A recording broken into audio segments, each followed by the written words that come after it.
গাজীপুরে 10 দলীয় জোট মনোনীত অ্যাডভোকেট আলী নাসেরের গণসংযোগ। রাজু হাসান, গাজীপুর প্রতিনিধি। আসন্ন ত্রয়োদশ জাতীয় সংসদ নির্বাচনকে সামনে রেখে গাজীপুরে গণসংযোগ করেছেন 10 দলীয় জোট মনোনীত গাজীপুর 2 আসনের শাপলাকলি প্রতীকের প্রার্থী অ্যাডভোকেট আলী নাসের।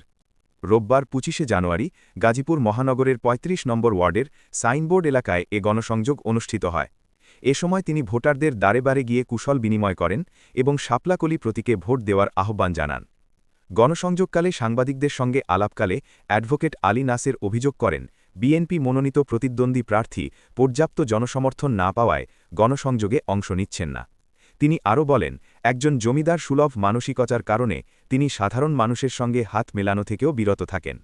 তিনি অভিযোগ করে বলেন, যেখানে সর্বোচ্চ ৮০ লাখ টাকা বিনিয়োগের সুযোগ রয়েছে সেখানে ওই প্রার্থী ইতোমধ্যে শত কোটি টাকার অবৈধ কালো টাকা বিনিয়োগ করেছেন।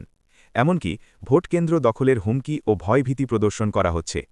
অ্যাডভোকেট আলী নাসের বলেন, কেউ যদি ভোটকেন্দ্র দখল বা কোনো অপ্রীতিকর ঘটনা ঘটানোর চেষ্টা করে তাহলে জনগণকে সঙ্গে নিয়ে তা প্রতিহত করা হবে।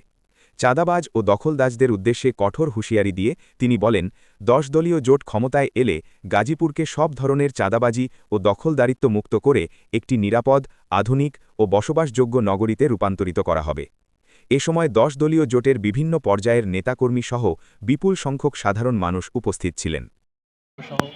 জেলায় অনেক নদী, এই নদীকে ঘিরে আমরা নতুন পর্যটন শহর হিসেবে গাজীপুরকে গড়ে তুলব এবং একটি নিরাপদ, শ্রমিক এবং শ্রমবান্ধব বসবাসযোগ্য গাজীপুরমুখী, যেখানে শিক্ষা, স্বাস্থ্য, চিকিৎসার জন্য সারা দেশের মানুষ আসবে, ভাগ্যের অন্বেষণ করবে, নিরাপদে সবুজ নির্মল পরিবেশে থাকবে। জাপানের টুকি শহরের আদলে এই গাজীপুরকে গড়ে তোলার জন্য আমরা আপ্রাণ চেষ্টা করব।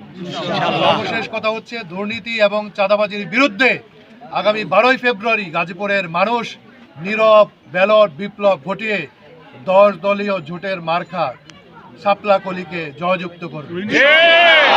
বাংলাদেশ জামায়াত ইসলাম, জাতীয় নাগরিক পার্টি, বাংলাদেশ খেলাফত মজলিস সহ আমাদের 10 দল মেহনতি মানুষ এবং গাজীপুরের জনগণের বিজয় হবে ইনশাআল্লাহ।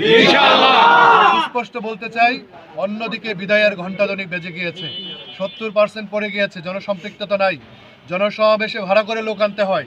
ইপসাতে সহকারী পোলিং এজেন্ট যারা রয়েছেন এবং প্রিজাইডিং অফিসার যারা রয়েছেন এবং সরকারি কর্মকর্তা ব্যক্তি যারা রয়েছেন, যারা নির্বাচনের সাথে সংশ্লিষ্ট, তাদেরকে নিয়ে একটা যোগসাজশ করার চেষ্টা করেছেন এই গতকাল।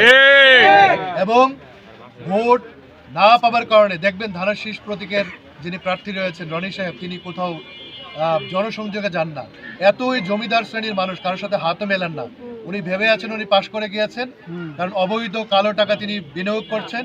যেখানে ৮০ লক্ষ টাকা ব্যয় করার সুযোগ রয়েছে, এখানে ইতিমধ্যে 100 কোটি টাকা তিনি ব্যয় করে ফেলেছেন এবং হুমকি দামকি দিচ্ছেন প্রত্যেকটি কেন্দ্র দখল করে নেবেন। সুস্পষ্টভাবে বলতে চাই, কেন্দ্র দখল করতে আসলে জনগণকে সাথে নিয়ে মাজা ভেঙে দেব। জামাত বলেছেন, যদি ভোটের বাক্সে কেউ হাত দেয় কোনো সন্ত্রাসী, সেই হাত আমরা ভেঙে দেব। যদি আমার কুলি মজুর, ছোট ক্ষুদ্র ব্যবসায়ীর, লাইনম্যানের নামে বা পরিবহন শ্রমিকদের কাছ থেকে 150-200 টাকা নেওয়া হয়, ব্যবসায়ীদের কাছ থেকে কোটি কোটি টাকা চাঁদা নেওয়া হয়, সেই হাত আমরা ভেঙে দেব। আমার নিরীহ মা বোনদের উপর যদি কারো চোখ পড়ে, তাহলে তাকে নিবৃত্ত করে আইনে আমরা সোপর্দ করব। কথা বলছি, শহীদ ওসমান হাদির সুর মিলিয়ে তিনি বলে গিয়েছেন, আমরা শত্রুর সাথে ইনসাফ করব। গাজীপুরে কোনো মানুষ মামলা বাণিজ্য কোনো হয়রানির শিকার হবে না। হয়রানিমূলক যত ধরনের কর্মকাণ্ড আছে, এগুলো থেকে মানুষকে নিরাপদ রাখার জন্য আমরা কাজ করব। সর্বোপরি একটা নিরাপদ গাজীপুর নগর আমরা করতে চাই 10 দলীয় আমাদের জোটের নেতৃত্বে, এবং আমরা বিশ্বাস করি আগামী 12ই ফেব্রুয়ারি গাজীপুর 2 আসনে জোটের প্রতীক শাপলাকলির বিজয় হবে ইনশাআল্লাহ।